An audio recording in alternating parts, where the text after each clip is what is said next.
Мысалға 36-ны 12-ге бөлу керек болса, біз осыны қалай орындау керегін бүгін үйренеміз. 36-ны 12-ге бөлу үшін біз мына жерге таңдау тәсілімен бір бөліндінің мәнін қойып көреміз.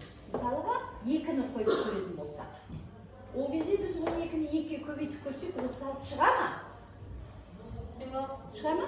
Шықпайды. Неше шығады 12-ге?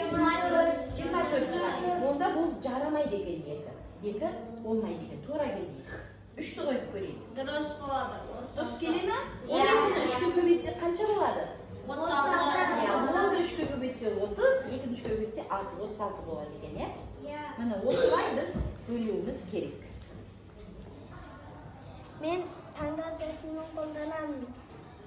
Мына жаққа 2-ні қойып көрсем, бұл жақта 68 шықпайды. Неше шығады? Ол жақта 34 шығады. Енді нешені қойып көресің? 3-ті қойып көремін. Ал 3-ті қойып көрсек? Қойғанда 51 шығады. 51 де дұрыс келмейді екен, е? Енді нешені қойып көресің? 4-ті. Ал? Сол кезде 68 шығады. Қалай шығады? 17-ні 4-ке көбейткенде 68.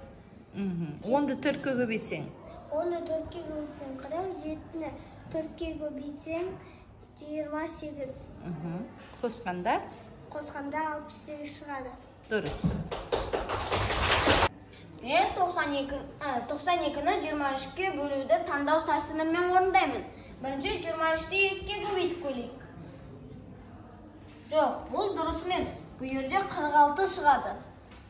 23-ті 3-ге көбейтейік.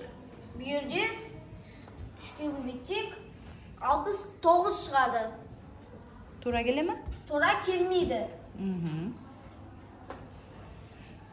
23-ті 4-ке көбейтеміз. 20-ны 4-ке көбейтсек 80. Ал 3-ке 4-ті көбейтсек 12. 4-ті көбейтсек тура шығады екен. 80-ге 12-ні қоссаң 92 шыға ма? Иә. Дұрыс па, балалар? Жарайсың. Дұрыстап отырамын. Мен 65-ті 13-ге бөлемін. Ол үшін таңдау тәсілін қолданамын. Бірінші 2-ні қойып көрейік. Шықпайды. 26 шығады. Сәйкес келмейді. Егер 3-ті қойып көрсек, 39. Бұл да келмейді.